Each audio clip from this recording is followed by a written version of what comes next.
श्री सच्चिदानंद सद्गुरु साईनाथ महाराज की जय। श्री साई सत्संग पारायणम अध्यायम 14 பக்தருக்கு புத்திர பாக்கியம் அருளிய நிலை.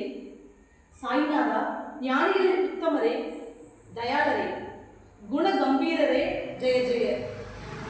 நிர்விகாரரே, அப்பாலுக்கும் அப்பால் பட்டவரே, எல்லையற்றவரே, மாசிலாமணியே, ஜெய ஜெய. நிஜமான பக்தர்களின் மீதுள்ள தயையினால் அவர்களால் கண்டறிய முடியாதவற்றை மனதில் கொண்டு அவர்களை சடங்குகளிலிருந்து விடுவிப்பதற்காக பல உருவங்களில் தோன்றுகிறீர். தீனர்களை உத்தாரணம் செய்வதற்காகவும் பக்தர்களுக்குள்ளே இருக்கும் அரக்கத்தனம், கெட்ட புத்தி, துர்நடத்தையை தூண்டும் பூர்வ ஜென்ம வாசனைகள் இவற்றை வதம் செய்வதற்காகவும் தோன்றிய நீராவதாரமே நீர். எவரெல்லாம் தூய மனதுடன் சாய் தரிசனத்திற்கு வந்தனரோ அவரெல்லாம் ஆத்மானந்த ரசத்தை பருகினர். உள்ளே ஆனந்தம் நிரம்பி வழிந்தது. அன்பினால் கண்ட சுகத்தில் ஊஞ்சலாடினர். ஹீனனும் தீனனும் ஆகிய நான் இக்குணங்கள் நிரம்பிய சமத்த சாயினுடைய பொற்பாதங்களில் சரணாகதிய சாஷ்டாங்கமாக விழுந்து மறுபடியும் நமஸ்காரம் செய்கிறேன். மலேரியா ஜுரத்தால் பீடிக்கப்பட்ட பக்தர் கருப்பு நாய் தைசோறு தின்றால்தான் குணமடைந்த கதையில் இருந்து நான் இப்பொழுது தொடர்கிறேன். பயங்கரமான காலரா நோய் அவர் ஆட்காட்டி விரலை உயர்த்தியதாலும், கரம் குடிக்க வைத்ததாலும், வருத்த வேர்க்கடலையை தின்பதற்கு கொடுத்ததாலும் மறைந்துவிட்டது என்பது. அதுபோலவே ஒருவருடைய சூளை நோய், மற்றவருடைய கால்வலி, இன்னொருவருடைய ஷேரகம் ஆகியவை தரிசன மாத்திரத்திலேயே எவ்வாறு அழைக்கப்பட்டன என்பது பற்றியும், எவ்வாறு சாயினுடைய அருளால் பீமாஜி சாந்தியையும் சந்தோஷத்தையும் அனுபவித்தார் என்பதையும், எவ்வாறு அவர் நன்றி உணர்ச்சியுடன் வாழ்நாள் முழுவதும் சாயி பாதங்களில் சரணடைந்தார் என்பதையும் சொன்னேன். சொல்ல போகும் நிகழ்ச்சியும் அதுபோன்றே வினோதமானது. யாரும் ஏற்கனவே கண்டிராத அற்புதம். கதை கேட்பவர்கள் மேலும் கேட்பதற்கு எவ்வளவு ஆவலாக இருக்கிறார்கள் என்று எனக்கு தெரிந்திருப்பதால் அதை இப்பொழுது சொல்கிறேன். கேட்பவர்களுக்கு ஆர்வமில்லை எனில் கதை சொல்பவர் உணர்வூட்டப்படுவார். கதை எவ்வாறு சிறக்கும், எவ்வாறு ரசபூர்ணமாக இருக்கும். கேட்பவர்களுக்கு ஆர்வமில்லை எனில் கதை சொல்பவர் எப்படி உணர்வூட்டப்படுவார், கதை எவ்வாறு சிறக்கும், எவ்வாறு ரசபூர்ணமாக இருக்கும். இந்நிலையில் பிரவசனம் செய்பவர் என்ன செய்ய முடியும்? அவர் முழுக்க கேட்பவர்களின் ஆதீனத்தில் அன்றோ இருக்கிறார். கதை கேட்பவர்களே அவருக்கு முக்கிய ஆதாரம். அவர்களுடைய உற்சாகத்தினால் தான் கதை இனிமை நிரம்பியதாகிறது. ஒரு ஞானியின் சரித்திரமாக இருப்பதால் சுபாவத்திலேயே கதை உள்ளும் புறமும் சுவாரஸ்யமாக இருக்கும். ஏனெனில் அவருடைய வாழ்க்கை நெறி, ஆகார பழக்கம், நடத்தை, போக்குவரத்து அனைத்துமே கவர்ச்சியானவை. அவருடைய சகஜமான சொல்லே இனிமையானது. இது வெறும் வாழ்க்கை சரித்திரம் அன்று, ஆத்மானந்தத்தின் ஜீவனாகும். இதை தயாசாகரமான சாய் மகாராஜ் பக்தர்கள் தம்மை நினைக்கும் உபாயமாக அன்புடன் பொழித்திருக்கிறார். பிரவிருத்தி மார்க்கத்தை பற்றி, அதாவது உலகியல் வாழ்க்கை முறையை பற்றி பேசிய அவர்களுக்கு நிவர்த்தி மார்க்கத்தை, ஆன்மீக வாழ்க்கை முறையை காண்பித்தார். அதாவது உலகிய வாழ்முறையை பற்றி பேசிய அவர்களுக்கு ஆன்மீக வாழ்க்கை முறையை காண்பித்தார். சத்புருஷர்களின் கதைகள் இவ்விதமாக இவ்வுலக வாழ்வையும் பரவுலக வாழ்வையும் பற்றி பேசும். இவ்வுலக வாழ்வை சந்தோஷமாக வாழ்ந்து கொண்டே ஆன்மீக முன்னேற்றத்தை பற்றி விழிப்புணர்வு செயல்பட்டு ஜென்மம் எடுத்ததன் பிரயோஜனத்தை பூர்த்தி செய்ய வேண்டும் என்பதை இக்கதைகளின் நோக்கமாக இருக்க வேண்டும். ஆனந்தமான புண்ணியங்களின் பலத்தால் நரஜென்மம் எதிர்பாராமலேயே ஏற்படுகிறது. மனிதன் மேற்கொண்டு ஆன்மீக முன்னேற்றம் அடைந்தால் அது மிக பெரும் பாக்கியம். இந்த நல்வாய்ப்பை சிறந்த முறையில் பயன்படுத்திக் கொள்ளாதவன் தன்னை பூமிக்கு அர்த்தமற்ற பாரமாக்கிக் கொள்கிறான்.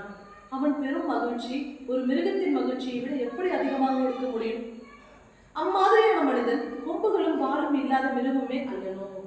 அவனுக்கு உண்பதும் உறங்குவதும் பயப்படுவதும் சிற்றின்ப சேர்க்கையும் அல்லால் வேற எதுவும் தெரியாது. ஓ நரஜன்மத்தின் மகிமைதான் என்னை பக்தியும் இறை வழிபாடும் முக்கியம் அடைந்தோம். பக்தியும் இறை வழிபாடும் முக்தி அடைவதும் இந்த நரஜன்மத்தின் மூலமாகத்தான் லாபமாகும். தன்னை அறிதலும் இதன் மூலமாகவே. மேகமண்டலத்தில் கனநேரமே ஒளிரும் மின்னலை போன்று நிலையில்லாததின் மனித வாழ்க்கை. பூமியில் வாழும் மனிதர்கள் காலம் என்னும் சர்ப்பத்தால் விழுங்கப்பட்டிருப்பதால் கனமேலும் சுகம் காண்பதறிது.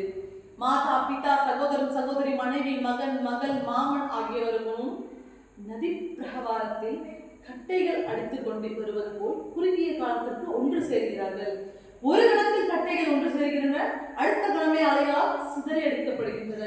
ஒரு முறை பிரிவினை வந்துவிட்டால் மறுபடியும் முன் போன்ற ஒன்று சேர்வது என்பது நடக்காத காரியம்.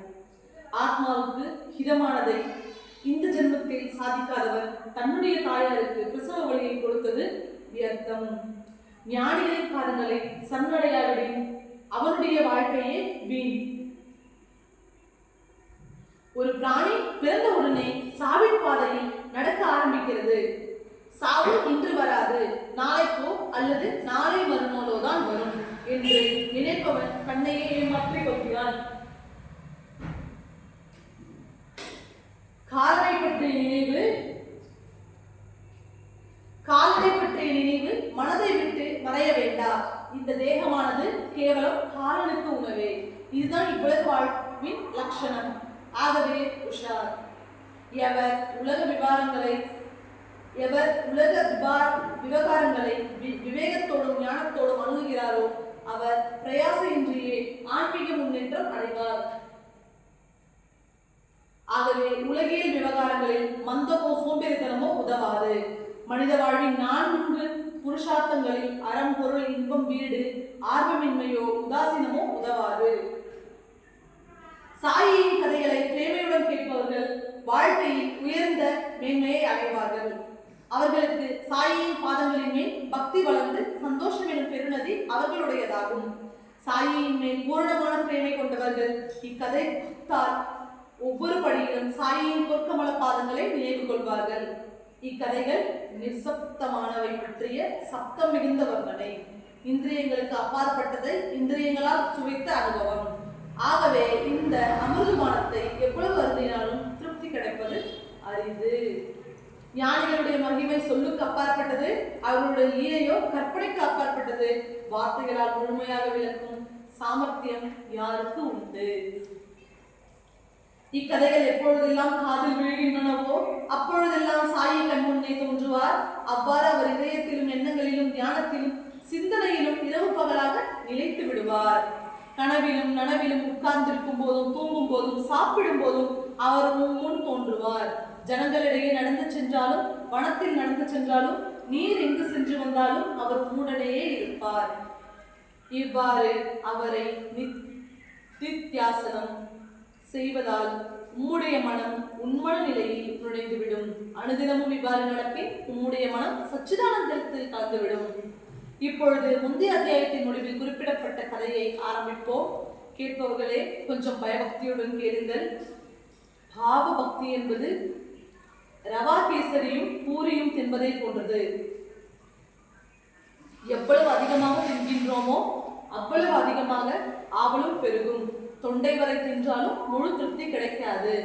ஆகவே கதை கேட்பவர்களே, இன்னும் ஒரு கதையை நீங்கள் பயபக்தியுடன் கேட்டால் ஞானிகளை தரிசனம் செய்வது எவ்வளவு நன்மையை அளிக்கக்கூடியது என்பது பற்றி தினமான நம்பிக்கையை பெறுவீர்கள். வெளிப்பார்வைக்கு பாபா ஏதும் செய்யாதவர் போல தெரிந்தார். தம்முடைய ஆசனத்தை விட்டு இன்னும் வெளியே போகவில்லை. ஓரிடத்தில் அமர்ந்து கொண்டே அவருக்கு எங்கும் நடப்பதும் தெரிந்திருந்தது. சகல ஜனங்களுக்கும் இதை அவர் அனுபவத்தால் காண்பித்தார். சத் என அழைக்கப்படும் முழு முதற் பொருள் நம்முள்ளே இருப்பது போன்றே பிரபஞ்சம் எங்கும் வியாபித்திருக்கிறது. இதை எப்பொழுதும் மனதில் கொண்டு இறைவனின் சேவைக்கு உடலை அர்ப்பணம் செய்து விடுங்கள். சத் எனும் தத்துவத்திடம் சரணடைந்தவர் எப்பொருளிலும் எம்மனிதரிலும் ஒன்றையே பார்ப்பார். பல என்னும் தத்துவத்தை கை கொள்பவர் ஜனன மரண சூழலில் மாட்டிக்கொள்வார். துவைதத்தை நிர்தாரணம் செய்யும் புக்தியானது அஞ்ஞானமே இன்றி வேறு எதுவுமே இல்லை. குருவினிடம் செல்வதால் சித்தம் சுத்தமடைகிறது. தன்னை பற்றியும் ஞானம் பிறக்கிறது. அவித்வையிலிருந்து அஞ்ஞானத்திலிருந்து விடுபடுவதே இருப்பது ஒன்றே என்றும் பெரும் வழி. அணு அளவு வேத புத்தி இருப்பினும் இருப்பது அனைத்தும் இறைவனே என்ற நிலையில் எவ்வாறு உணர முடியும்? பிரம்மாவிலிருந்து நகரா பொருள் வரை அனைத்தையும் எக்கோணத்தில் பார்த்தாலும் முழு முதற் பொருளே. வெவ்வேறு பொருள்கள் வெவ்வேறு குணாதிசயங்களை காட்டுவதால் விவேகம் இல்லாதவர்களுக்கு அவை முழு முதற் பொருளிலிருந்து வேறுபட்டவனாக தெரியலாம். எது சகல விஞ்ஞானங்களையும் சுபாவத்தினாலேயே அறிந்திருக்கிறதோ, அது எது பெயரையும் உருவத்தையும் இழந்து நிற்கிறதோ, எதற்கு சம்சார தர்மம் என்பது இல்லையோ, அதுவே பகுதியும் விகுதியும் இல்லாத பிரம்மம். சுபாவத்தினால் தான் வேறு என்று நினைத்துக் கொள்வதாலும், அஞ்ஞானத்தினால் மோகத்தாலும் விளையும் தவறுகளாலும், துவைத மாயையால் தடம் புரண்ட மனம் ஏகத்துவ போதனையால் அமைதியையும் சாந்தியையும் அடைகிறது. இப்புலகத்தையே ஒன்றாகவும் ஒரே சக்தி நிரம்பியதாகவும் நினைத்து நான் வேறு மற்ற ஜனங்கள் வேறு என்று நினைக்காதவர் தன்னிலிருந்து வேறுபட்டதாகவும் எதையும் காண்பதில்லை. பெயரையும் உருவத்தையும் செயல்புரிவதையும் தடங்கல்களாக கருதி துவைத பாவனையை அடையோடு விட்டு விடுவதே முழு முதற் பொருளுடன் ஐக்கியமாவதாகும். நான் ஒருவனே இருக்கிறேன், நான் இல்லாத இடமே இல்லை, 10 திசைகளில் நான் வியாபித்திருக்கிறேன், என்னை தவிர வேறு எதுவுமே இல்லை. இந்த பாவனையை திடமாக பற்றிக்கொள். மயக்கம் தரும் மாயை முதலில் தள்ளிவிடு. என்னை தவிர வேறு எதுவும் இங்கில்லை என்பதை மனதில் கொண்டு உன்னையே அறிவாயாக. எங்கிருந்து இந்த துவைத பாவனை எழுகிறது? கதை கேட்பவர்களுக்கு இந்த சந்தேகம் எழுவது சகஜமே. பிரம்மம் அறிந்து கொள்ளப்பட வேண்டியது, ஜீவன் அறிந்து கொள்ள முயல்பவன். எந்த உபாயத்தினால் துவைத பாவனையை விலக்கிவிட முடியும்? பேத புத்தி சிறிதளவு இருந்தாலும் ஒன்றை தவிர வேறொன்றும் இல்லை என்னும் நம்பிக்கையை அளித்துவிடும். மேலும் பிரித்து பார்க்கும் மனப்பான்மையை வளர்த்து ஜனன மரண சூழலுக்கு காரணமாகிவிடும். அஞ்ஞான நோக்கை அகற்றிவிட்டால் சகல சிருஷ்டியும் கரைந்து போய் தானும் பிறவும் ஒன்றே என்ற காட்சியில் ஒன்றும். துவைதமாயை உடனே அகற்றிவிடும்.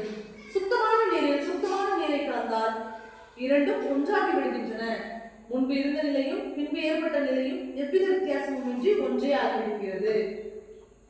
விறகு கட்டைகள் உருவத்தில் வேறுபடலாம், ஆனால் அக்னி சுரூபத்தில் எந்த வேறுபாடும் இல்லை. அவற்றின் தனித்தன்மையையும் உருவ வேறுபாடுகளையும் எழுந்துவிட்டு அக்னி சுரூபமாகவே ஆகிவிடுகின்றன. அதுபோலவே ஆத்ம ஐக்கிய விஞ்ஞானத்திற்கு வேற எந்த நிறுவனமும் தேவையில்லை. ஆத்மா எல்லா உயிர்களிலும் உரைகிறது, ஆனால் எப்பொழுதும் உருவமற்ற நிலையில் தான் இருக்கிறது. விபரீதமான எதிர்மறையான அபிப்பிராயங்கள் சித்தத்தில் குழப்பத்தையே விளைவிக்கின்றன. ஜனன மரண சூழலில் மாட்டிக்கொண்டு எப்பொழுதும் மனம் கொந்தளித்தவாறே இருக்கிறது. நாம ரூப தலங்களை தாண்டியவர், மாயையால் பாதிக்கப்படாதவர், நிஜமான ஆனந்தத்தில் மூழ்கியவர், இணை அனுபவம் பெற்றவர் ஒரு சித்த புருஷர் ஆவார். இந்நிலைக்கு சிறந்த உதாரணம் ஸ்ரீ சமர்த்த சாயி. இந்த மூர்த்தியின் பாதங்களை தரிசனம் செய்யும் பாக்கியம் பெற்றவர்கள் எல்லா பேரும் பெற்றவர்கள் என்பது உண்மையே. சந்திரன் தண்ணீரில் இருப்பது போல தெரியலாம், ஆனால் அது வானில் தான் இருக்கிறது. அது போலவே ஞானிகள் பக்தர்களால் சூழப்பட்டிருப்பது போல தெரியலாம், ஆனால் அவர்களுக்கு எந்த வஸ்துவின் மீதும் ஒட்டுதல் இல்லை. எந்நேரமும் பக்தர்களுக்கு இடையில் இருந்தாலும் அவர்களுக்கு எவர் மீதும் ஒட்டுதல் இல்லை. அவர்கள் தங்களுக்குள்ளேயே மூழ்கி இருப்பதால் அவர்களுக்கு வெளிக்காட்சிகள் தெரிவதில்லை. மகா சாதுக்களும் ஞானிகளும் இவ்வாறே. அவர்கள் மூலமாக இறைவன் பேசுகிறார். அவர்களுக்கு தெரியாதது ஒன்றுமில்லை, அவர்களால் அடைய முடியாததும் ஏதுமில்லை. ஆன்மீக போதனையை பெறுவதும் அளிப்பதுமாக கணக்கற்ற சிஷியர்களும் குருமார்களும் இவ்வுலகில் இருக்கின்றனர். ஆனால் ஞானத்துடன் அனுபவத்தையும் சேர்த்து அளிக்கும் குரு அபூர்வமே. பூர்வாங்கமான வர்ணனை போதும், முக்கியமான கதைக்கு போவோம். ஆவலுடன் எதிர்பார்த்து கொண்டிருக்கும் கதை கேட்பவர்கள் நன்மை பெறுவர். நிஜாம் சமஸ்தானத்தில் உள்ள நாந்தேட் நகரில் புகழ்பெற்ற பார்சி வியாபாரி ஒருவர் வசித்து வந்தார். தார்மீகமாகவும் உலகத்தினரால் விரும்பப்பட்டவராகவும் வாழ்ந்து வந்தார். அவருடைய பெயர் ரத்தன்ஜி.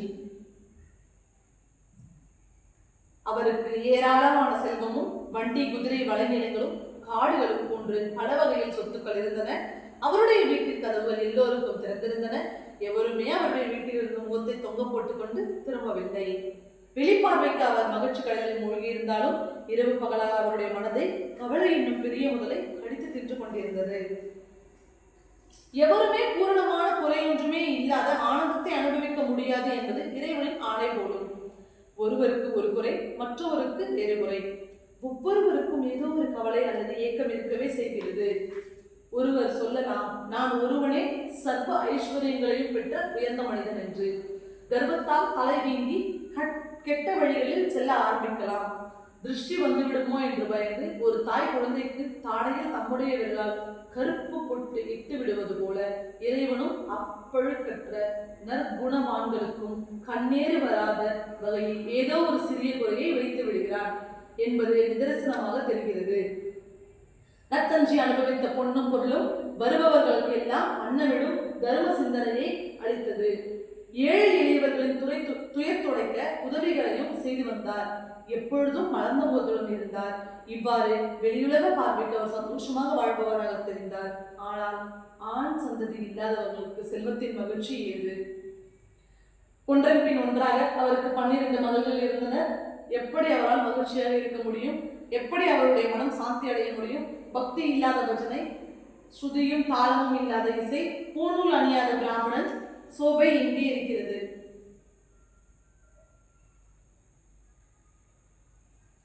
சகல கலா வல்லவர் ஆனால் விவேகமற்றவர், ஆசாரசீலர் ஆனால் ஜீவராசிகளின் மேல் தயையோ கருணையோ இல்லாதவர். இவர்களிடம் சோபை எங்கே இருக்கிறது? நெற்றியில் கோபிச்சந்தனம், கழுத்தில் துளசி மாலை, ஆனால் நாக்கு ஞானிகளை பற்றி அவதூறு பேசுகிறது. சோபை எங்கே இருக்கிறது? பாவ மன்னிப்பு கோராத தீர்த்த யாத்திரை, அட்டிகை இல்லாத நகை அலங்காரம், ஆண் குழந்தை இல்லாத இல்லம், சோபை எங்கே இருக்கிறது? நாராயணன் எனக்கு ஒரு மகனையாவது கொடுப்பாரா? அனுதினமும் இதுவே அவருடைய சிந்தனையாக இருந்தது. மனம் அமைதியாக இருக்க மறுத்தது. இதனால் சேட்ஜி சதா சோகமாகவே இருந்தார். அன்னமும் பானமும் பிடிக்கவில்லை. எப்பொழுதும் உடைந்த மனத்துடன் இரவு பகலாக கவலையில் மூழ்கியவராக இருந்தார். இறைவனே என்னுடைய மகிழ்ச்சியில் இருக்கும் இக்குறையை நீக்கி என்னை கலனம் இல்லாதவனாக ஆக்குவீராக. என்னுடைய வம்சபக்திக்காக ஒரு மகனையாவது அனுப்பீராக. இந்த அவப்பெயலிலிருந்து என்னை காப்பாற்றும். கவி தாசகனுவிடம் அவருக்கு மிகுந்த விசுவாசம் இருந்தது. தம்முடைய இதயத்தில் இருந்த ரகசியமான ஆசையை அவரிடம் தெரிவித்தார். தாசகனும் கூறினார், ஷிர்டிக்கு போய் வாருங்கள், உங்களுடைய மனோரதம் நிறைவேறும். கவி தாசகனுவிடம் அவருக்கு மிகுந்த விசுவாசம் இருந்தது. தம்முடைய இதயத்தில் இருந்த ரகசியமான ஆசையை அவரிடம் தெரிவித்தார். தாசகனு கூறினார், ஷிர்டிக்கு போய் வாருங்கள், உங்களுடைய மனோரதம் நிறைவேறும். பாபாவை தரிசனம் செய்யுங்கள், அவருடைய பாதங்களை வந்தனம் செய்யுங்கள், உம்முடைய உள்ளத்து ஆசையை அவரிடம் விளக்கமாக சொல்லுங்கள், அவர் உங்களை ஆசீர்வாதம் செய்வார். போனால் உங்களுக்கு சுபம் உண்டாகும். பாபாவின் வழிமுறைகள் கற்பனைக்கு எட்டாதவை. நீரே கதி என்று அவரை சரணம் அடையுங்கள், நீங்கள் மங்களம் நிறைந்தவராக ஆகிவிடுவீர்கள். இந்த யோசனை சேட்டுக்கு மிகவும் பிடித்திருந்தது. ஷிரடி போவது என்பது தீர்மானித்து விட்டார். முடிவு செய்தவாறே சில நாட்களில் ரத்தன்ஜி ஷிரடி வந்து சேர்ந்தார். தரிசனத்திற்காக மசூதிக்கு சென்று சாயி பாதங்கள் விழுந்து நமஸ்காரம் செய்தார். புண்ணிய கோடியான சாயி மகாராஜாவை பார்த்தவுடனே அவருடைய இதயத்தில் பிரேமை பொங்கியது. ஒரு பூக்குடையை திறந்து மாலை ஒன்றை எடுத்து அன்புடன் பாபாவின் கழுத்தில் விட்டார். பிறகு அவர் பலவிதமான சிறந்த பழங்களை பாபாவின் பாதங்களில் சமர்ப்பணம் செய்தார். மிகுந்த வினயத்துடன் பாபாவின் அருகில் ரத்தன்ஜி உட்கார்ந்து கொண்டார். பயபக்தியுடன் அவர் பாபாவிடம் பிரார்த்தனை செய்ததை இப்பொழுது கேளுங்கள். மக்கள் பெரிய சங்கடங்களில் மாட்டிக்கொள்ளும் போது பாபாவின் பாதங்களை நாடுகிறார்கள். பாபா உடனே அவர்களை ரட்சிக்கிறார். இதுவே நான் கேள்விப்பட்டது ஐயா. ஆகவே நான் உங்களை தரிசனம் செய்து ஒரு வேண்டுகோள் விடுக்கவே இவ்வளவு தூரம் கடந்து இங்கு வந்திருக்கிறேன். உங்களுடைய பாதங்களில் என் வேண்டுகோளை வைக்கிறேன். மகாராஜ் என்னை புறக்கணிப்பு செய்து விடாதீர்கள். பாபா அவரிடம் பதில் கூறினார். ஆக இவ்வளவு நாட்கள் கழித்து இன்று என்னிடம் வந்திருக்கிறீர். ஆனால் இப்பொழுது முதலில் எவ்வளவு தட்சிணை கொடுக்க விரும்புகிறீர்களோ அதை கொடுக்கும். அப்பொழுதுதான் நமக்கு பலன் கிடைக்கும். யார் தரிசனத்துக்கு வந்து அவருடைய பாதங்களில் விழுந்து வணங்கினாலும், அவர் இந்துவானாலும் சரி, முஸ்லிம் ஆனாலும் சரி, பாசி ஆனாலும் சரி, பாபா முதலில் அவரிடம் தட்சிணை கேட்பார். தட்சிணை என்ன சொல்பமான தொகையா? 1 2 அல்லது 5 கிடையவே கிடையாது. 100 1000 லட்சமோ கோடியோ அவர் விரும்பிய தொகையை கேட்பார். தட்சிணை கொடுக்கும் போது மேலும் கொண்டு வா என்று கேட்பார்.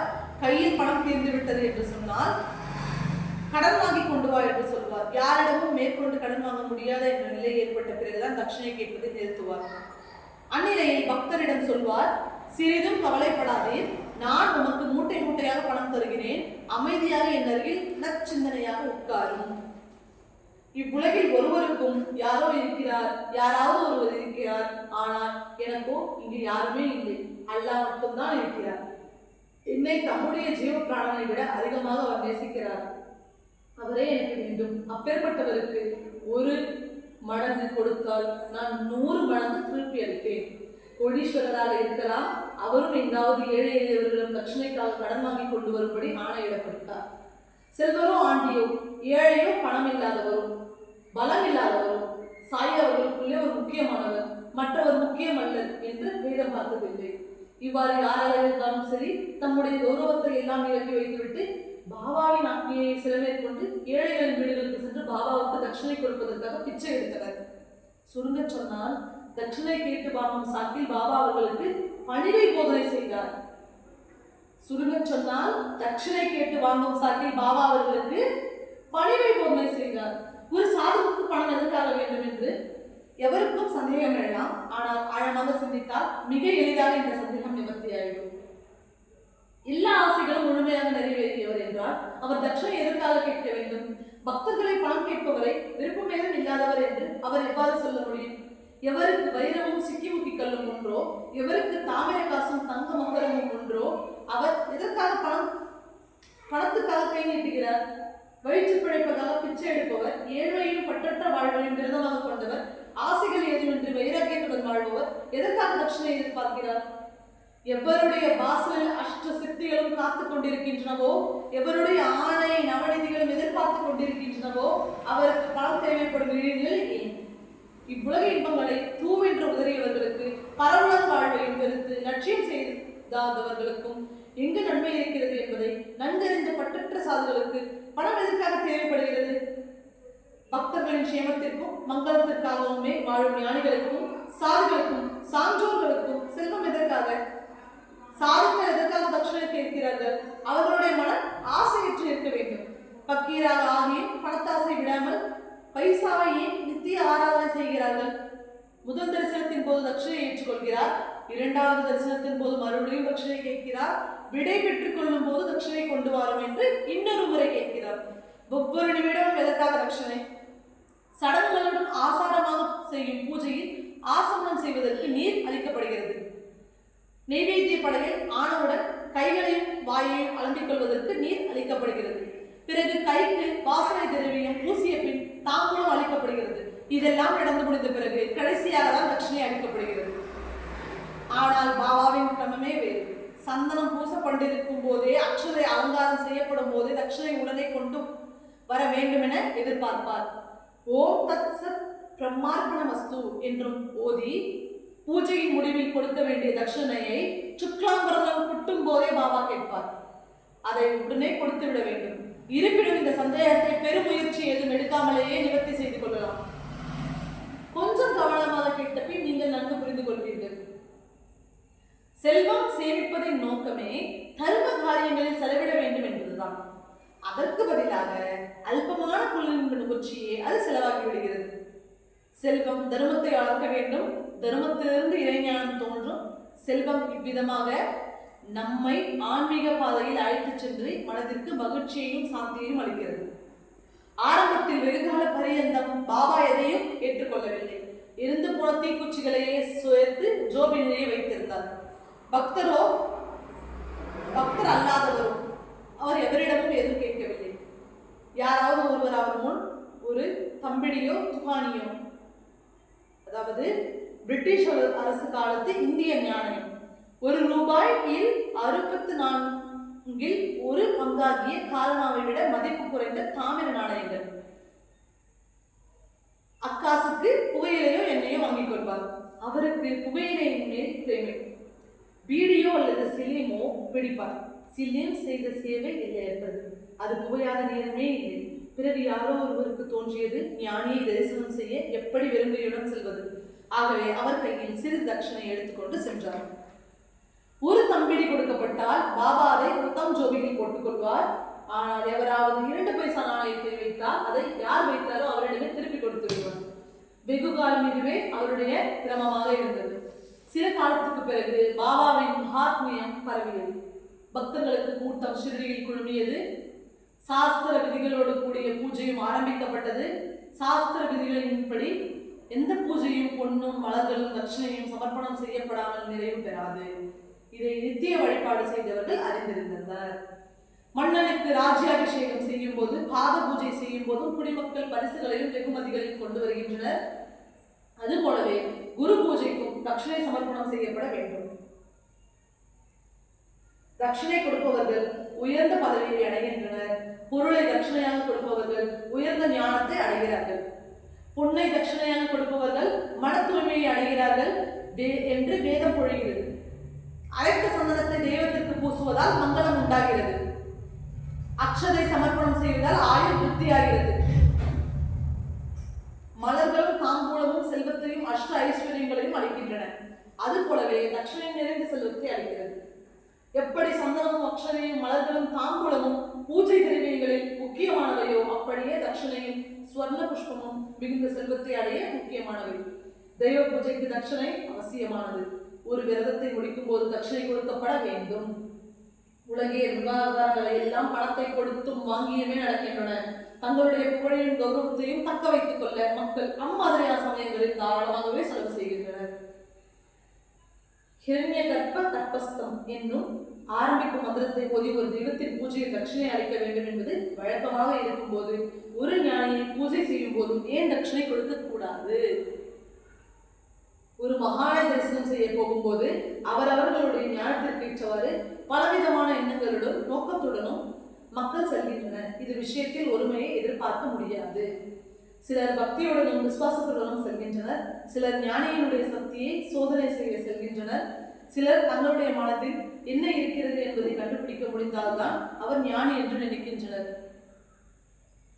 சிலர் நீண்ட ஆயுளை வேண்டுகின்றனர். சிலர் யானை, பொன், செல்வம், சம்பத்துகள், சொத்து இவற்றை வேண்டுகின்றனர். வேறு சிலர் புத்திரனையும் வேண்டுகின்றனர். சிலர் குன்றாத செல்வாக்கையும் பதவியையும் வேண்டுவர். ஆனால் பாபாவினுடைய வழிமுறைகள் பிரமிக்கத்தக்கவை. கேலி செய்யவும் வம்பு பேசவும் வந்தவர்கள் அவர்களுடைய துர்புத்தி அழிக்கப்பட்டு பாபாவின் சரண கமலங்களை தொழுவதற்கு தங்கிவிட்டனர். சிலருக்கு அவ்வளவு பாக்கியம் கிடைக்காவிட்டாலும் தங்களுடைய நடத்திக்காக அனுதாபமாவது படுவார்கள். நேரடியான அனுபவம் பெற்று அகங்காரத்தை விலக்கிவிட்டு நம்பிக்கையை திடமாக்கிக் கொள்வார்கள். இவர்கள் அனைவரும் இவ்வுலக வாழ்க்கையில் உழலும் சாதாரண மக்களே. தட்சிணை அளிப்பதால் அவர்கள் மன தூய்மை அடைய வேண்டும் என்றே பாபா விரும்பினார். யாகத்தால், தானத்தால், தவத்தால் என்னும் தெளிவான சொற்களால் தட்சிணை அளிப்பது ஒரு சாதனை யுக்தி என்று ஆத்ம ஞானத்தை நாடுபவர்கள் வேதம் போதனை செய்கிறது. அடியவர் உலகியல் நன்மைகளை விரும்பினாலும் ஆன்மீக முன்னேற்றத்தை விரும்பினாலும் தாம் விரும்பியதை அடைவதற்காகவும் தம்முடைய சொந்த நலனுக்காகவும் தம் குருவுக்கு தட்சிணை அளிக்க வேண்டும். பிரஜாபதியே தம் சிருஷ்டியான தேவர்களுக்கும் அசுரர்களுக்கும் மனிதர்களுக்கும் குருகுல வாசம் முடிந்த பின் அவர்கள் உபதேசம் கேட்கும் போது இதை சொன்னார். பிரஜாபதி அவர்களுக்கு த என்ற ஒரே எழுத்தை உபதேசமாக அளித்துவிட்டு இதிலிருந்து நீங்கள் என்ன தெரிந்து கொண்டீர்கள் என்று கேட்கும் உபதேசத்தை அவர்கள் மனதில் பதிய வைத்தார். குருமார்கள் சிஷ்யர்களிடம் செய்யும் லீலை வினோதமானது. தேவர்கள் த வை அடக்கத்துடன் வாழுங்கள் என்று புரிந்து கொண்டனர். அசுரர்கள் அதே தாவை தயை காட்டுங்கள் என்று புரிந்து கொண்டனர். மனிதர்களோ த வை தானம் செய்யுங்கள் என்று புரிந்து கொண்டனர். பிரஜாபதி பலே பலே என்று 3 இனத்தினரையும் பாராட்டினார். ஒவ்வொரு இனத்தவரும் தங்களிடம் இல்லாத நற்குணத்தை வளர்த்துக் கொள்ளும்படி குரு உபதேசம் செய்கிறார் என்று புரிந்து கொண்டனர். தேவர்கள் சுபாவத்தில் வேறுபட்ட மனிதர்களே தவிர வேறு எவரும் அல்ல. உத்தம குண சம்பனர்களாக இருந்தாலும் புலநடக்கம் இல்லாத மனிதர்களே தேவர்கள் என்று அழைக்கப்படுகின்றனர். அசுரர்கள் துஷ்ட புத்தியும் குரூர சுபாவம் உள்ள ஹிம்சையை நாடும் மனிதர்களே. மனித இனமோ அடக்க முடியாத பேராசைகள் அவதிப்படுகிறது. மனிதர்களில் இவ்வாறு 3 வகை. கருணாசாகரமான சாயிநாதர் பேராசையால் பீடிக்கப்பட்ட மனித இனத்தை அவர்களுடைய நல்வாழ்வை மனதில் கொண்டு கை கொடுத்து தூக்கி விடுதலை செய்கிறார். தைத்திரியோபனிஷதத்தின் 11வது அணுவாகம் தானத்தை பற்றிய பல ஆணைகளை இடுகிறது. ஒவ்வொன்றையும் கவனமாக கேளுங்கள். முதலாவது, தானம் சிரத்தையுடன் கொடுக்கப்பட வேண்டும். அசிரத்தையுடன் கொடுக்கப்பட தானத்திற்கு பலனேதும் இல்லை. அரசனுடைய ஆணைக்கோ அல்லது சாஸ்திர விதிகளுக்கோ பயந்து கொண்டு கொடுக்க வேண்டும். வெட்கத்திற்கு பயந்து சிறிதாவதாக கொடுக்க வேண்டும். திருமணம் போன்ற சுபமான நிகழ்ச்சிகளின் போது நட்பின் தாட்சிணியத்தை நிறைவேற்றுவதற்காக ஏதாவது ஒரு பரிசு அளிக்கப்பட வேண்டும். உலக விவகாரங்களின் படிப்பினை இதுவே. பாபா தம் பக்தர்களிடம் அவர்களுடைய நன்மைக்காக தாய் என்னும் எழுத்தால் குறிப்பிட்டதையே கேட்டார். புறநடக்கத்துடன் வாழுங்கள், கையை காட்டுங்கள், தானம் செய்யுங்கள், உங்களுக்கு அமோகமான மகிழ்ச்சி விளையும்.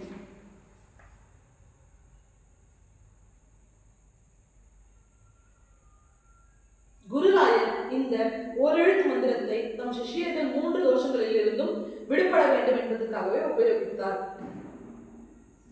காமம், கோபம், பேராசை ஆகிய தோஷங்களை வெல்வது கடினம். இம்மூன்றும் தன்னையே உயர்த்தி கொள்ளும் பாதைக்கு ஒவ்வாதன. ஆகவே இந்த சுலபமான வழி பரிந்துரைக்கப்பட்டது. வேதங்களில் சொல்லப்பட்டவாறே ஸ்மிருதிகளிலும் சொல்லப்பட்டிருக்கிறது. ஆயினும் கேட்பவர்கள் தினமாக பிரீதி அடைவதற்காக அதை நான் இங்கே தருகிறேன். மனிதனுடைய ஆத்மாவை அழித்துவிடும் நரகத்தின் வாயில்கள் 3 வைக்கப்படும்: காமம், கோபம், பேராசை. ஆகவே இம்மூன்றையும் மனிதன் துறந்துவிட வேண்டும். காமம், கோபம், பேராசை இம்மூன்றும் ஆத்ம நாசத்தை உண்டு பண்ணும் நரகத்தின் வாயில்கள் என அறிந்து கொள்.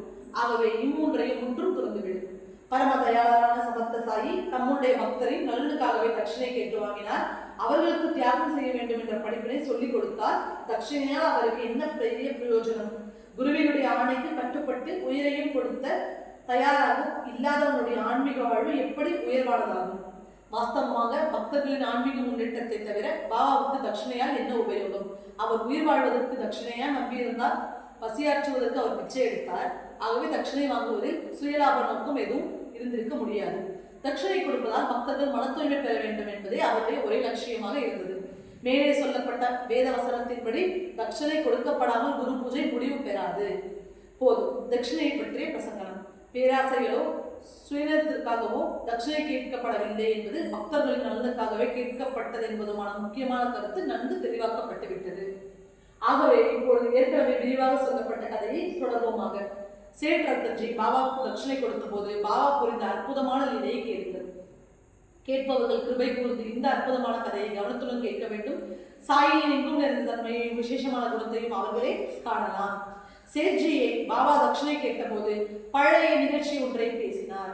ஆனால் அது ஞாபகம் வராததால் சேட்ஜி வியப்படைந்தார். நீர் ஏற்கனவே 3 ரூபாயும் 14 அணாவும் எனக்கு கொடுத்திருக்கிறீர். இப்பொழுது தட்சிணையாக கொண்டு வந்த பணத்தின் மீதியை கொடும். அதுதான் அவர் செய்த முதல் தரிசனமாதலால் சேட்ஜி பாபாவின் வார்த்தைகளை கேட்டு வியப்படைந்தார். தம் நினைவு சூடுகளை தேடி பார்த்தார். நான் இதற்கு முன் ஷிரடிக்கு வந்ததே இல்லை. எவர் மூலமும் எதையும் கொடுத்து அனுப்பியதும் இல்லை. இவ்வாறு இருக்கும்போது சாய் மகாராஜ் என்ன சொல்கிறார் என்பது எனக்கு புதிராக இருக்கிறது என்று அவர் நினைத்தார். அம்மாதிரியான நிகழ்ச்சி நடந்ததே கிடையாது. ரத்தன்ஜியை இது தர்ம சங்கட நிலையில் வைத்தது. அவர் தட்சிணையை கொடுத்துவிட்டு பாதங்களில் வணங்கினார். ஆனால் புதிர் விடுபடாமலேயே இருந்தாலும் இது விஷயம் அப்பணமே நிறுத்தப்பட்டது. ரத்தன்ஜி தாம் வந்த காரியத்தை எடுத்துச் சொன்னார். பாபாவை மறுபடியும் வணங்கிவிட்டு 2 கைகளையும் கூப்பிக்கொண்டு உட்கார்ந்து கொண்டார். சேட்ஜி மனதளவில் மிக திருப்தி அடைந்து சொன்னார், பாபா, பூர்வ புண்ணிய பலனால் நான் இன்று உங்களை தரிசனம் செய்கிறேன். நான் தெய்வ அருள் பெற்றவன் இல்லை, அல்ப ஞானம் படைத்தவன். எனக்கு பூஜை பற்றியோ யார்களை பற்றியோ எதுவுமே தெரியாது. விதிவசத்தால் இன்று நான் முக்காலத்தையும் அறிந்த ஒரு ஞானியை தரிசனம் செய்கிறேன்.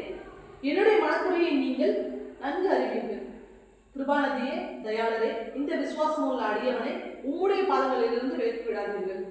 சாய்நாதர் மனமுருகி தயையுடன் கூறினார், அனாவசியமாக கவலைப்படாதே, உம்முடைய போதாத காலம் இப்போதிலிருந்து தெரியும். பிறகு அவர் சேட்ஜியின் கையில் உதி பிரசாதத்தை அளித்தார். அருட்கரத்தை சேட்ஜியின் சிரத்தின் மேல் வைத்து பின்வரும் வார்த்தைகளால் ஆசீர்வாதம் செய்தார்.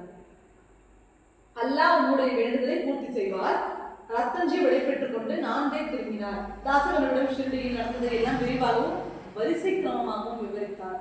நல்ல தரிசனம் கிடைத்தது. ஆனந்தம் அடைந்தேன். அவருடைய பிரசாதமும் உறுதிமொழியும் ஆசீர்வாதமும் கிடைத்தன.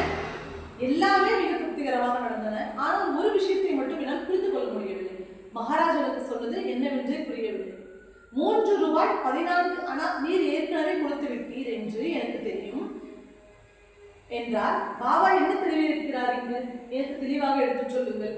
எந்த ரூபாய் என்ன ஆனா? நான் அவருக்கு எப்படி முன்னமே எதுவும் கொடுத்திருக்க முடியும்? இப்பொழுதுதான் நான் முதல் முறையாக ஷிரடி சென்றிருக்கிறேன். ஓ, எனக்கு இதனுடைய முக்கியத்துவம் ஒன்றுமே புரியவில்லை. எனக்கு என்னவோ இது புரியவில்லை. இது ஒரு சூக்குமமாக தெரிகிறது. என்னால் விடுவிக்க முடியாத புதிர். நீங்களாவது இதை எனக்கு புரிய வைக்க முடியுமோ?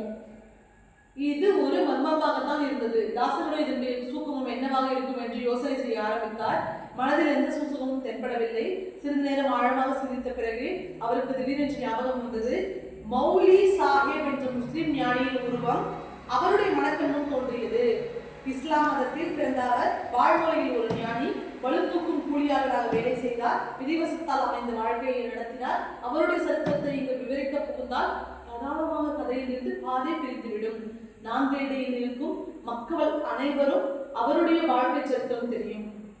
சேட்ஜி ஷிரடிக்கு போவது என்பது தீர்மானிக்கப்பட்ட பிறகு மௌலி சாஹிப் தம்முடைய விருப்பப்படி ஒரு நாள் சேட்ஜியின் வீட்டுக்கு வந்தார்.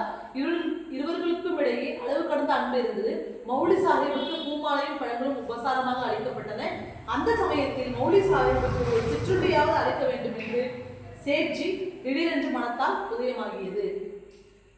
தாசகனுக்கு இதற்கான செலவு பற்றி உடனே ஞாபகம் வந்தது. செலவு பட்டியல் வரவழைக்கப்பட்டு ஒரு பைசாவையும் விட்டு விடாமல் எண்ணப்பட்டது. எல்லாவற்றையும் கூட்டி பார்த்தால் மொத்த தொகை துல்லியமாக ஒத்து போயிற்று. கூடவோ குறையவோ இல்லாமல் மொத்த செலவு 3 ரூபாய் 14 அணா ஆகியிருந்தது. இதை நான் பெற்றுக்கொண்டேன் என்று பாபா குறிப்பிட்டதுதான் எல்லோருக்கும் பல விதங்களில் ஆச்சரியத்தை அளித்தது. சாய் மகாராஜ் ஞான கோடி ஆவார். மசூதியில் உட்கார்ந்தபடியே இவ்வுலகத்தின் எந்த பகுதியிலும் நடந்தது நடக்கப் போவது அனைத்தையும் அறிந்திருக்கிறார். உயிரினங்கள் அனைத்தும் ஏகாத்ம இல்லையெனில் சமர்த்த சாயி இதை அனுபவித்து மற்றவர்களுக்கு எப்படி சொல்லியிருக்க முடியும்? ஷிரடிக்கும் நாந்தேடுக்கும் இடையே எவ்வளவு தூரம் இருக்கிறது? மேலும் இரு ஞானிகளும் பரஸ்பரம் அறிந்தவர்கள் இல்லை. சாயி பாபாவுக்கு தந்தி வந்தது எவ்வாறு? நான் சாயி பாபா மௌலி சாஹிப் பெண்ணிலிருந்து முற்றிலும் வேறுபட்டவர் என்னும் வேத புத்தி அவர்கள் இருவருக்குமே இல்லை. மௌலி சாஹிப்பின் ஆத்மா எல்லாருடைய அந்தரமாத்மாவுடன் ஒன்றியதாகும். இந்த மர்மத்தை புரிந்து கொண்டவர் மகாபாக்கியசாலி. வெளிப்பார்வைக்கு இருவேறு தேகங்களில் குடியிருந்தாலும் உங்களுக்குள் இருவரும் ஒருவரே. எண்ணி பார்த்தால் அவர்கள் இருவரும் என்னும் சொல்லாட்சியே தவறாகும். ஏனெனில் அவர்கள் எப்பொழுதுமே பிரிந்திருந்ததில்லை. ஞானத்திலும் பிராணத்திலும் அணுசந்தானத்திலும் வாழ்க்கை ஒழுக்கத்திலும் அவர்கள் இருவரும் ஒருவரே. அவர்களுடைய சைத்தன்யமும் ஆத்மாவும் வாழ்வின் நோக்கமும் குறிக்கோளும் ஒன்றே ஆனவை. ஷிரடி நாந்தேடிலிருந்து வெகு தூரத்தில் இருந்தது, சந்தேகமே இல்லை. ஆனால் இருவர்களுடைய இதயமும் பிராணமும் சரீரமும் ஒன்றாகவே இருந்தன. ஆகவே ஒருவர் மற்றவருக்கு தந்தி செய்தி அனுப்ப முடிந்தது. கம்பி இல்லாத தந்தியும் தந்தி இயந்திரத்தையும் உள்ளே வைத்துக் கொண்டிருக்கும் சாதுக்களும் ஞானிகளும் எவ்வளவு வினோதமானவர்கள்! இப்பிரபஞ்சத்தில் எது நடந்தாலும் எங்கு நடந்தாலும் அவர்கள் முழுதும் அறிந்திருக்கின்றனர். குறிப்பிட்ட காலம் கழிந்த பின் சேட்ஜிக்கு இறைவன் அருள் புரிந்தார். ரத்தன்ஜியின் மனைவி கர்ப்பம் தரித்தார். வம்ச விருட்சம் துளிர்விட ஆரம்பித்தது. சுபகரமான வேளையில் ரத்தன்ஜி மனைவி பிரசவித்தார். பாபாவின் ஆசீர்வாதம் சத்தியமானது. ரத்தன்ஜிக்கு பெருமகிழ்ச்சி அளிக்கும் வகையில் ஒரு புத்திரன் பிறந்தான். பல வருடங்கள் மழை பெய்யாது வறட்சியால் அவதிப்படும் மக்கள் திடீரென்று பெய்த கொட்டு மழையை பெற்றது போல் புத்திர சந்தானம் பெற்ற சேட்ஜி பெருமகிழ்ச்சி அடைந்தார். காலப்போக்கில் வம்ச விருட்சம் வளர்ந்து பல கிளைகள் விட்டு மகன்களுமாக பூத்து குலுங்கியது. சேட்ஜி மிக சந்தோஷத்துடன் வாழ்ந்தார். அதன் பிறகு ஷிரடிக்கு சாய் தரிசனத்திற்காக போவதை ரத்தன்ஜி தொடர்ந்தார். சாயினுடைய ஆசீர்வாதத்தால் எல்லா விருப்பங்களும் நிறைவேறி சேட்ஜி மகிழ்ச்சியுடனும் திருப்தியுடனும் வாழ்ந்தார். வசந்த காலத்தில் மாமரம் காய்த்து குலுங்குகிறது. ஆனால் எல்லா காய்களும் பழமாக விடுவதில்லை. 12 மகன்களில் 4 பேரை நீண்ட ஆயுள் பெற்றனர். தற்பொழுது 4வரும் சுகமாக வாழ்ந்து கொண்டு வருகின்றனர். அதாவது காவியம் எழுதப்பட்ட காலத்தில். சுபாவமாகவே சமநோக்கு கொண்ட ரத்தன்ஜி விதிவசத்தால் ஏற்பட்ட இழப்புகளை சிறிதும் வருத்தப்படாத சகிப்புத்தன்மையுடன் ஏற்றுக்கொண்டார். அடுத்த கதையின் சாரத்தை பார்ப்போம். நகரும் நகரா பொருட்கள் அனைத்திலும் சாயில் இருந்திருக்கிறார். இதை எவரும் எங்கும் சிறிது நேரம் அமைதியாக உட்கார்ந்து கொண்டால் அனுபவிக்கலாம். தானேயில் இருந்து வாழ்ந்த ஏழையும் பணிவு மிகுந்தோருமான சோழிகர் என்னும் அடியவரின் பக்தியும் விசுவாசமும் குருவரரை எவ்வாறு மகிழ்ச்சி அடைய செய்தது என்பதையும், முன்னால் பார்த்தறியாத பாபாவின் படம் முன்னிலையில் அவர் எவ்வாறு ஒரு விரதத்தை மேற்கொண்டார் என்பதையும், எப்படி அவருடைய மனோரதம் நிறைவேறியது என்பதும் இது விஷயமாக அவர் பெற்ற நேரடியான அனுபவத்தையும் விவரிக்கிறேன். பிரேமை இல்லாது என்ன பஜனை? அர்த்தம் புரியாமல் புராண பாராயணம் எதற்கு? நம்பிக்கை இல்லாதவனுக்கு இறைவன் எங்கே இருக்கிறான்? இவை அனைத்தும் வீண் பிரயாசை அல்லவோ? மங்களகரமான குங்குமம், திலகமில்லாத நெற்றி, அனுபவமில்லாத ஏட்டுப்படிப்பு ஆகியவை வீண். இவ்வார்த்தைகள் புத்தகங்கள் படித்ததால் வெளிவந்தவை அல்ல. நீங்களே அனுபவித்து பார்த்துவிட்டு பிறகு மதிப்பிடுங்கள். சாய் நிலைகளை பற்றி இப்பிரபந்தம் எதற்காக என்று நீங்கள் கேட்கலாம். இதனுடைய பிரயோஜனம் என்னவென்று எனக்கு தெரியாது. என்னை கருவியாக கொண்டு சாயே இதை எழுதுகிறார். அவருக்கு தான் பிரயோஜனம் என்னவென்று தெரியும். இவ்வகையான காவியம் எழுதுவதற்கு ஆன்மீக பலம் மிகுதியாக தேவை. நானும் சாயையின் பணியார், அவருடைய ஆக்ஞையை கட்டுப்பட்ட அடிமை. அவருடைய ஆணையின்படி குறிப்பெடுத்துக் கொள்கிறேன். என்னிடம் கதை கேட்பவர்கள் தாகம் மிகுந்த சாதக பறவைகள். சமர்த்த சாயியோ ஆனந்தத்தால் கனத்த கருமேகம். இக்கதைகளின் மூலமாக மழை பொழிந்து அவர்களுடைய தாகத்தை தீர்த்து வைக்கிறார். எந்த சக்தியின் திவ்ய சரீரத்தை விவரிக்கின்றனோ, எந்த சக்தி என்னுடைய எழுத்தை உந்துகிறதோ, எந்த சக்தியின் பாதத்துளியில் என்னுடைய உடல் புரண்டு எழட்டும். என்னுடைய பேச்சை உந்துபவர் அவரே. தம்முடைய கதையை தாமே சொல்கிறார். என்னுடைய சஞ்சல புத்தி ஒருமைப்படட்டும். அவருடைய பாதங்களை கெட்டியாக பற்றி கொள்ளட்டும். இந்த பஜனை வெறும் பௌதீக செயலாகவும் சுற்காட்டாகவும் மட்டுமின்றி மானசீகமாகவும் ஆகட்டும். எனக்கு அழியாத ஆனந்தத்தை அளிக்கட்டும். நான் சாயியின் செய்தியை கொண்டு வரும் வீரனாக தபால்காரனே. சரித்திர எழுத்தாளரும் சரித்திர நாயகரும் சாயியே. இருப்பினும் கேட்பவரே அவரிடமிருந்து வேறுபட்டவரா என்ன? இல்லவே இல்லை. சாயியிடமிருந்து பிரிந்து இருப்பவர் இல்லை. மேல் எழுந்த வாரியாக பார்த்தால் இது ஒரு காவியம். ஆனால் உண்மைக்கு சாயியிலேயே அவரே பிரேமையுடன் அரங்கில் இறங்கி இந்த சக்தி வாய்ந்த விளையாட்டை ஆட ஆரம்பித்து விட்டார். சாயி பாபாவினுடைய சரித்திரம் ஆராய்ச்சிக்கு அப்பாற்பட்டது. என்னை கருவியாக மாத்திரம் கொண்டு பக்தர்களுக்கு விசித்திரமான அனுபவங்களை கொடுத்திருக்கிறார். இவ்விதமாக கணக்கற்ற அடியவர்களுக்கு திருப்தியை அளிக்கிறார். இது ஒரு சரித்திரம் அன்று, ஆனந்த கிழங்கு, நிஜமான பரமாமிர்தம். பக்தி பாவத்துடன் அணுகும் பாக்கியசாலியானால் தான் இதை அனுபவிக்க முடியும். பக்தர்களுடைய சந்ததிக்காகவும் சாந்திக்காகவும் மகிழ்ச்சிக்காகவும் குருவினுடைய கிருபையும் மகிமையும் அடியார்களாகிய நாம் எல்லோரும் ஞாபகத்தில் வைத்துக் கொள்வதற்காகவும் நான் சிரமப்பட்டு இக்காவியத்தை எழுதியிருக்கிறேன். பக்தியுடனும் பிரேமையுடனும் சொல்லப்படும் இக்கதை கேட்பவர்களுடைய மகிழ்ச்சியை அதிகரிக்கும். திரும்ப திரும்ப படித்து நிகழ்ச்சியின் ஆன்மீக படிப்பினை நடைமுறைக்கு கொண்டு வந்தால் பக்தியும் பிரேமையும் பெருகும்.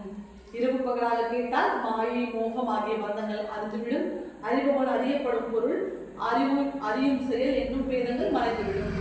கேட்பவர்கள் சுகத்தை பெறுவார்கள். சாய் பாதங்களை கெட்டியாக பற்றி கொண்டு அனன்ய, அதாவது வேறு எதையும் நாடாத மனோபாவத்துடன் சரணடைந்து ஒரு கணமும் அவருடைய பாதங்களை பிரியாமல் அகண்டமாக ஹேமாட் நமஸ்காரம் செய்கிறேன். எல்லோருக்கும் க்ஷேமம் உண்டாகட்டும்.